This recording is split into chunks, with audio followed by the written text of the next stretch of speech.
大家好，我係何寶新，係過渡少年中心嘅總幹事。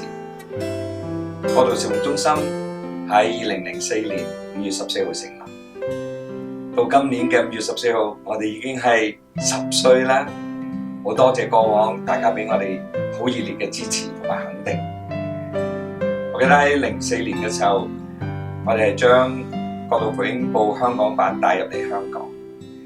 跟住之後咧，我哋又有國度雜誌嘅復刊，然後再繼後咧，我哋有一本年青人嘅雜誌叫 Cosman， 就開始派發入去300幾間唔同嘅學校嘅裏邊。而喺事工嘅方面咧，我哋喺05-06年咧舉辦咗全球華人禱告聖會。呢個聚會咧有個特色就係有好多中國大陸嘅牧者同埋領袖咧，係第一次嚟到香港參與一個嘅聖會，仲有聯國嘅代表嚟到。往後咧，我哋喺08-09年咧，就同基督傳辦幫布永康佈道家一齊合作，喺香港有火力佈道會。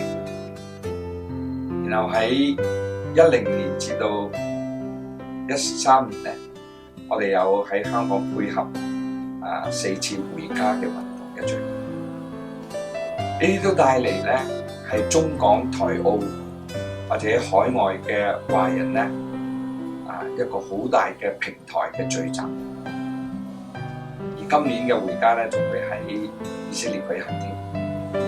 我哋深深嘅相信，而家就係華人嘅時候，喺未來嘅歲月裏邊，神將會喺全地嘅華人中間有更大嘅作為。我哋好希望過渡少年中心係配合緊神喺末後嘅計劃。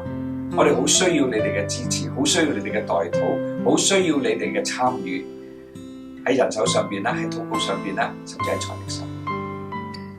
我哋能夠繼續行落去，係因為呢個係神俾我哋嘅呼召。好多謝一班過渡少年中心裏邊嘅忠心嘅同工，同我一齊去打拼。